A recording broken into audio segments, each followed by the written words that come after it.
गुरुर्ब्रह्मा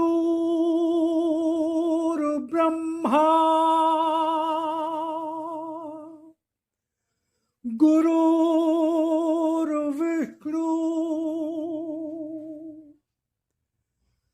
गुरुर्देवो महेश्वरा गुरुर्साक्षात्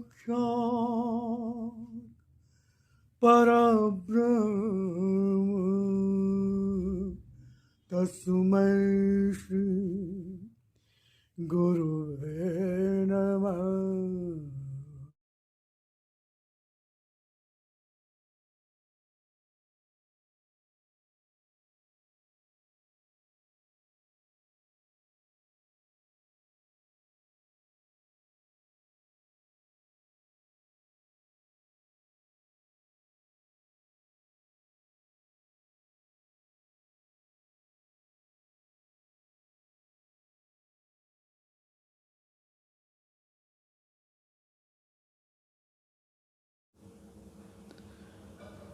ॐ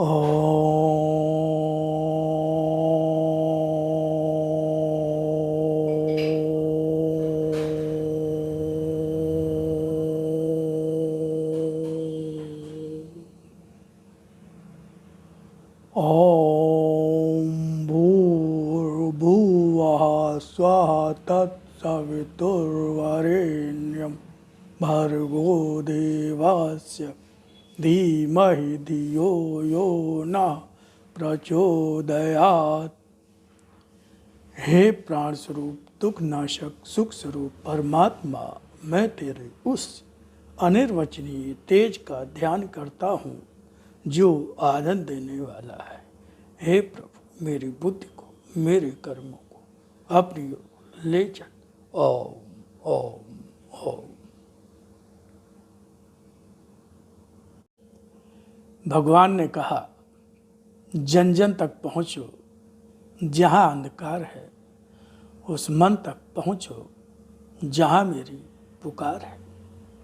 इसी उद्देश्य की पूर्ति हेतु मैं इन वाणी की सामग्री को आपके समक्ष लाता रहा हूँ, लाता जा रहा हूँ, लाता रहूँगा। तो शुरू में मैं भगवान की वाणी का परिचय देता हूँ, जिसमें 2 से 3 मिनट लगते हैं। उसके पश्चात भगवान की वाणी का प्रारंभ होता है।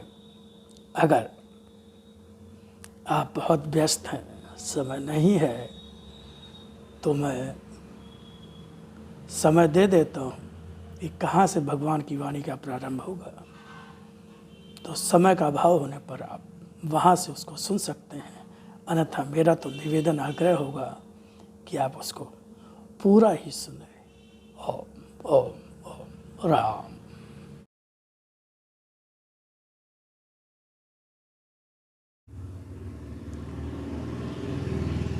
स्वयं भगवान की वाणी और अपने लिप रूप दर्शन के संबंध में क्या कहा, पहले उसको सुने, फिर आगे भगवान की वाणी को और सुने। वाणी को समझो, उसके एक एक अक्षर में अर्थ भरा है। कोई भी शब्द, कोई भी अक्षर मात्र भाषा का खेल नहीं, यह शक्ति है। वाणी है मेरी, जिसका रूप साधारण नहीं, जिसकी प्रामाणिकता को तलाशने अन्य कहीं नहीं जाना होगा।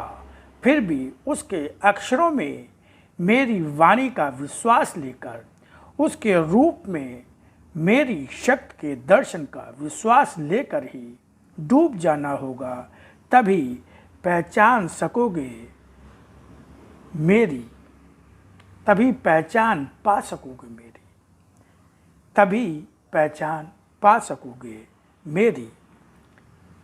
इसी तरह आज भी तुम्हारा आराध्य भगवान ने जिस तरह से भगवान श्री राम, भगवान श्री कृष्ण आए और उन्होंने असत्य धर्म का नाश किया। जब प्रभु श्री राम आए तो रावण मारा गया। जब भगवान श्री कृष्ण आए तो कंस और उसके सारे संगी साथी मारे गए। इसी प्रकार भगवान कह रहे हैं, इसी तरह आज भी तुम्हारा आराध्य फिर आया है तुम्हारे सामने। इसका रूप आज है वही जो पहले भी और सदा से ही पिता के रूप में, भगवान के रूप में कहते और पुकारते रहे हो अपने कष्ट भरे क्षणों में। और इस रूप में भी दर्शन जो मेरा है उसका प्रयोजन भी वही है। लिप रूप में मेरी शक्ति का यह दर्शन किस तरह सारे युग का असत्य और धर्म समेटकर सत्य और धर्म का प्रतिष्ठापन करता स्वयं ही देखना। तो ये भगवान ने अपने जिस रूप में वाणी आई उसको भगवान ने अपना लिप रूप दर्शन कहा, और फिर उसी का हिंदी अनुवाद उसको भगवान ने अपना भगवान की वाणी कहा गया, जो भगवान ने उसको अपना शक्ति रूप दर्शन कहा। अब आगे सुनिए भगवान की वाणी बहुत ध्यान से।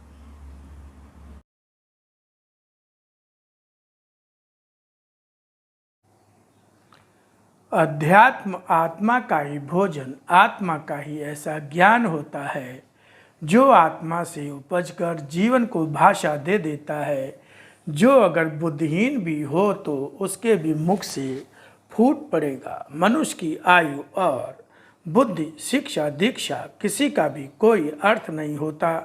जब आत्मा में समाया अध्यात्म भाषा पाकर वाणी का रूप लेकर प्रत्यक्ष हो जाता है। सत्य के भक्त हो तुम तो स्वयं सत्य बनकर संसार को सत्य के प्रकाश से भर दो। सत्य का भक्त जीवन के किसी भी द्वार से जीवन में असत्य को प्रवेश नहीं करने देता।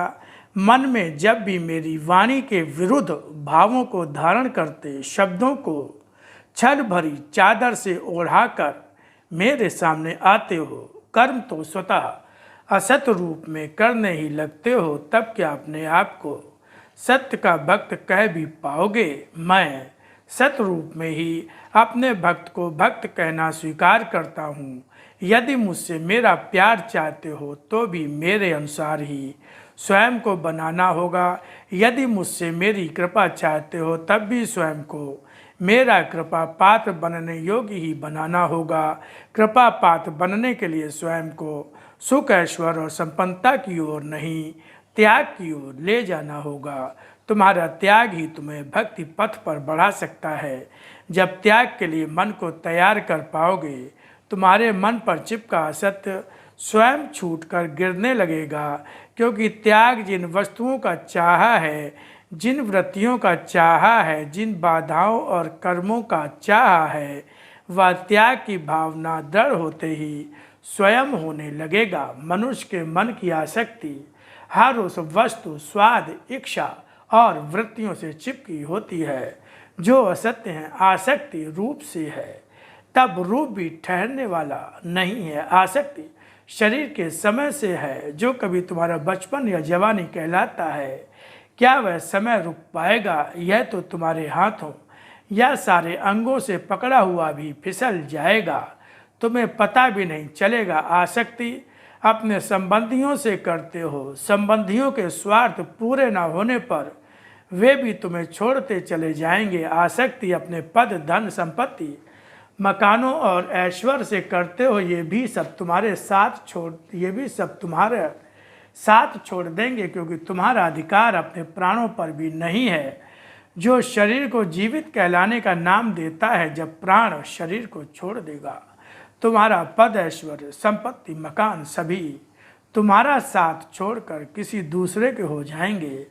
इसलिए आसक्ति छोड़ो, तभी जीवन में आनंद शब्द समझ पाओगे और आनंद का अनुभव करते हुए मुझे पाने की अनुभूति पाओगे। ओम ओम।